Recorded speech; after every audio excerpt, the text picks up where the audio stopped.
We're going to have Dr. Bowman come back and talk about what these cattle look like live, and then that'll be followed by myself coming up and talking about the carcass data from each animal. And then finally, Dr. Davey Griffin will come back from his first segment talking about carcass cutability. He's going to actually talk about what the carcass cutability information was on these particular steers, all 7 calves. And so hopefully we'll see how good a job you did. Now let's turn it over to Dr. Bowman. Okay, now let's go to this number 1 steer, and let's see if our predictions held up for our average daily gain and feedlot performance, and also our carcass characteristics as we looked at loin eye area, fat thickness, ultimate yield grade, and quality grade. This number 1 steer was one that we really thought would be a good gainer and would really grow well. He showed all kinds of good characteristics in terms of muscling and in terms of conditioning characteristics that we expect him to finish out at. However, this steer only finished at 1054, which in relation to his frame size, which looks to be certainly up on the higher moderate end or medium side or large side, we should have come out at a heavier weight. And that's probably going to hurt him in his quality grade. Well, Dr. Bowman, if you look at this calf weighed 673 pounds and ended up being a yield grade 1 and had a low select carcass. The fat thickness was actually 25 hundredths with a ribeye area of 14 square inches, and the final yield grade was 1.7. Marbling score was a select or a slight 30 for low select, and therefore this is a yield grade 1 select calf. And it was pretty good calf.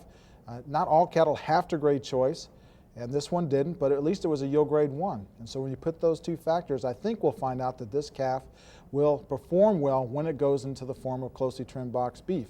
And to tell us about that, here's Dr. Griffin. Thank you, Dan. You know, once you get the carcass and you get carcass data, you've only got really half the picture. And what we hope to do now is go back and get you to think a little bit about what we did in the first segment when we separated the carcass into boneless, closely trimmed subprimals that had no more than 1/4 of an inch of fat over them, or might be like this tenderloin that has no fat over the outside. And we also are going to show you, as we take that apart, or as you remember how we took that apart, that we had a pile of fat that we were accumulating and the bone. Now once we get all of those apart, they're not the same value anymore. And so we'll look at what percentage each of those cuts came out of the carcass, and also what value would be applied to them according to the quality grade that they came from. Now when we get a carcass value or a boxed beef value done that way, we'll also add in that drop credit that Dr. Hale was talking about so that we get an overall value of the carcass. Then we'll take that and we'll look at the amount of money that was actually paid for the calves during our exercise, because each group actually during an auction bought their own calves and used those during the study. And also we'll add to that the cost of gain and any medication that might have been involved in that, so we can come up with which of these animals really made money, which of them may have been the average of the group, and which of them really might have lost some money. And we'll look at each one of those individually. But first, let's look at the carcass components, and we'll find out what actually came out of these carcasses. When we look at number 1, he actually had an average, or was $57.30 above the average of this group of cattle. So he did quite well as he went through and as we looked at his boxed beef value. One of the reasons was he only had 14% fat coming off of the carcass. So he left 1/4 inch of fat, but we still had 14% that came off of a yield grade 1. When we look at his red meat yield, which would include everything other than bone and fat, he was actually again a superior steer that had 68.1% of the carcass as red meat yield. Number 4 steer was a very attractively made steer. He was a steer that indicated a lot of muscling. One of the things I see in the finished steer is that he's right on target. I would expect him to be right around 4/10 and not greater than 5/10 inches of fat. As you look into his brisket and the covering over his ribs and the covering over his top. This is, as I mentioned already, a good muscular kind of steer. We'd have predicted that he would have had about a 14-inch ribeye in him. I expect he'd be very close to that. That would allow this steer to easily get into the yield grade 2. Because of his covering, and if he has the genetics, I wouldn't be a bit surprised if he could go into the choice grade, but certainly in the higher end of the select grade, but also to the low end of the choice grade. When you look at the number 4 calf, the carcass ended up weighing 759 pounds. When you look at Bos Indicus type cattle, although this calf was probably only around 3/8, a lot of people have some preconceived ideas that these cattle will be deficient in marbling. Well, this calf, graded select, it ended up being a high select calf, a yield grade 2. Again, this calf does fit the industry. Fat thickness on the steer was 4/10, had a ribeye area of 13.1, and a final yield grade of 2.5, with slight 60 marbling for a final quality grade of Select Plus. And so this calf really probably did better than what you would have expected to when you looked at it in the form of a carcass. Number 4 made $40.38 above the average of this group. It had 16.1% fat that we trimmed off of the carcass, but had a pretty high percentage bone. He had 19.2%, which would be higher than the target of 15% that we're shooting for. Therefore, his red meat yield was a little bit low and was at 64.5%. Here's the finished steer number 6 again. Here's another steer that we would really like to have a bit more finish on. I can see his ribs a bit when he moves around. Don't see the fullness of the brisket or the rear flank. Again, think that he has somewhere upwards to around 3/10 inches of fat, but certainly needs to carry out his feeding time just a little bit longer. Even though he's a big steer and he's going to indicate a lot of carcass weight because of his large size. And I think a lot of that's due to the amount of muscling that he has. He predicts to have about a 13 to 14-inch loin eye, but actually indicates more muscling than what we'd expect on the average. So I expect him to be a muscular steer that is trim, that'll be in the upper end of the yield grade 1, maybe into the yield grade 2, and should have a chance of getting up into the select grade. When we look at the carcass from the number 6 calf, this carcass weighed 776 pounds. Had 2/10 fat thickness, ribeye area was 15.2 for a final yield grade of 1.6. The real negative on this calf is that it did not even grade select. It ended up being a USDA standard with only traces amount of marbling. As Dr. Bowman talked about, this calf did have considerable amount of muscling, but it did not have enough marbling to grade choice. This carcass would very likely receive some pretty severe carcass discounts. You can see that this calf may end up not even being put into a box beef product and could very likely be shipped out of the major packers to a smaller jobber or meat processor that would take that carcass and then try to recapture some value from it. Therefore, when you see these type of cattle, very often they will receive substantial carcass discounts. And therefore, this calf was probably the second lowest value carcass in the entire group of 7. Number 6 had a different problem. The biggest part of the problem was it ended up $84.87 below the mean of this group of cattle. Why?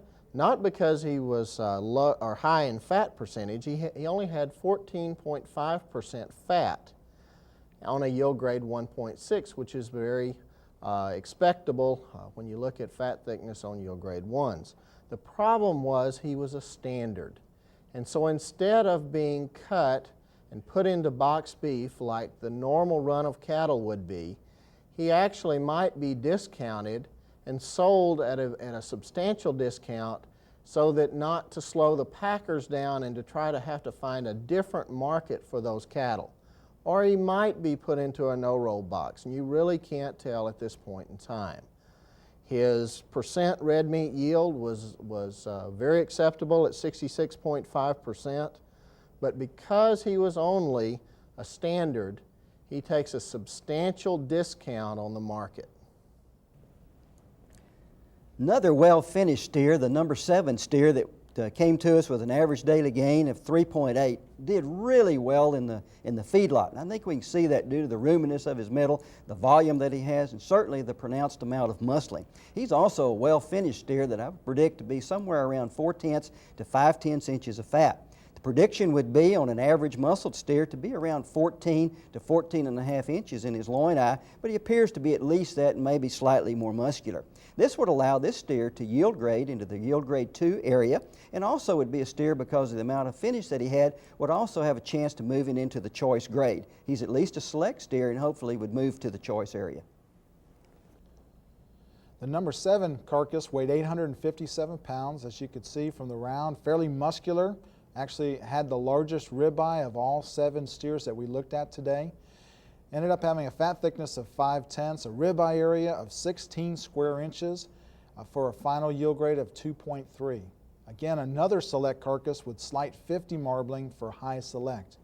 And so again, this carcass would fit into the industry. And those cattle that don't fit into the industry are those that are 4s and 5s, particularly choice, and then the select yield grade 3s, at least we feel, are inferior with respect to their carcass performance. Number 7 was the third of the cattle in this group to have a plus in profit above the mean of the group, and he was 72.23 above the mean. You would expect this maybe from a yield grade 2.3. This one happened to be select but had high cutability that made him very profitable. He had 66% red meat yield and was very acceptable. You'd like to have seen him. If he had been a select or a choice, he probably would have been at the very top of this group of 7 cattle.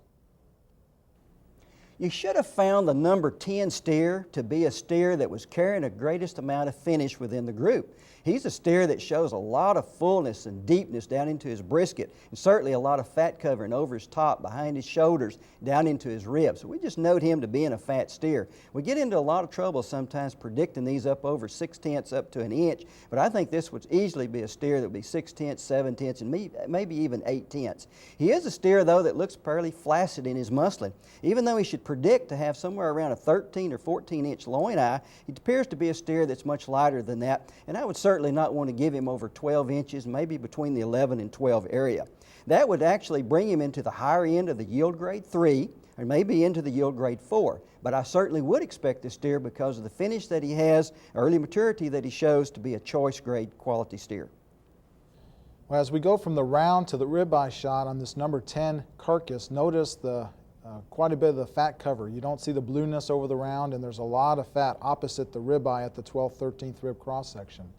And this calf had 7/10 inches opposite the eye, had a ribeye area of only 10.9 for a final yield grade of 4.1. And so this calf really made the yield grade of 4, not just because it was excess in fats, but more so because of muscling. The preliminary yield grade for a 0.7-inch fat thickness calf is a 3.75. So this one made it to 4 because of its lack of muscling. The one positive about this particular carcass was that it was an average choice with a modest amount of marbling. Unfortunate part, this was the lowest value calf in the group with respect to carcass. If you were to sell that carcass using carcass discounts and premiums, it had the highest discount because it was a yield grade 4, and therefore was the lowest value carcass in this particular group of 7 steers. Remember, on number 7, we talked about the ribeye being a little too large. Well, here on number 10, we've actually got just the reverse. The ribeye on number 10 was a 10.9. Has a lot of marbling. It's an average choice carcass. But because of the excess fat, as you can see, 24.4%, he's a yield grade 4 and is going to cut out such a high proportion of the carcass in fat, remembering that not all the fat is out of there. We've still got 1/4 of an inch of fat over the outside. We've still got 20% fat in our lean trimmings, that this animal is over-finished for what we need. He actually came out to be $51.32 below the average of this group of cattle. The number 13 steer far and exceeded any expectations that we would have had for gain in the feedlot. If you predicted him to be much over 4 pounds a day, you would really kind of stuck your neck out. And certainly a steer that gains 5 a day is going to make us some money in the feedlot. He is a steer that appears today to be well finished. I put him right on the mark of about 4/10 to 4/500. He is a steer, though, that predicts up with his carcass weight to have a big loin eye in him of around 15 inches. And he does seem to be a little bit more flaccid and narrow in his makeup and in the muscle pattern we see through his shoulder and his round. So he's probably going to have a little less of that, somewhere around 13 or 14. This is going to put him into the yield grade 3 area, and because of the amount of finish that he probably shows and that he should have in terms of a quality grade, we would also expect him to grade choice. Number 13 weighed 812 pounds, a calf that also was an average choice calf that had a modest amount of marbling, had 0.5 inches at the 12th, 13th rib cross section, a ribeye area of 12.6, and a final yield grade of 3.4. So a yield grade 3 choice. And this calf, as far as we can tell from a carcass form, was quite acceptable. Number 13 lost $17.64 to the average of this group. This surprised everyone because this cattle up until this time has made money for everyone along the chain. He was an average choice, he gained well in the yard, but when we got him on the table and actually cut him, he didn't cut like we thought he should. He was a yield grade 3.4, average choice, but when we looked at percent fat trim, he cut out about 20.7% fat, and he also was quite high on percent bone because he had 19.3% bone. This made his percent red meat yield, which is everything else again out of the carcass, be only 59.8%, and our target's about 65. Number 17 is another good gaining steer. Anytime we can get above the 3.5 and certainly in the 4-pound area really shows us some good high-performing cattle. Appears to be a cattle that a lot of people would call kind of short and kind of dumpy, and you might want to call him quite a bit of fat on him. However, if you really look at the shape of his shoulder and his top and his ribs, you really wouldn't want to indicate that he had much more than a ½ inch of fat on him. I thought that he would be a good muscular kind of steer with some forearm and shoulder and thickness, and he predicts to have about a 13-inch loin in there, and I think he would be that and certainly maybe exceed that somewhat. If he does, and if his fat is correct, he should be in the middle of the yield grade 2, and because of the amount of fat that he's carrying, he should be a steer that should also reach the choice grade. And the number 17 carcass weighed 700 pounds and was moderate in its fat thickness of 0.4 at the 12th, 13th rib cross section, had a 13 square inch ribeye for a final yield grade of 2.6. This calf was low choice with a small 50 amount of marbling, so a yield grade 2 choice. If you looked at all the data from just a carcass standpoint, this calf would have the highest value carcass for the packer. Number 17 is another choice, yield grade 2, that lost $16.11 to the average of this group. Really, he sounds like he should cut out very well, but as we look at how much fat we actually got off of him, he cut out 21.9% trimmable fat out of the carcass. So it's substantially higher than we would have expected. That made his red meat yield be down about 61.2%. That disappoints us a little bit over what he could have, although he doesn't have a significant amount of seam fat as we look at the blade end of the ribeye roll.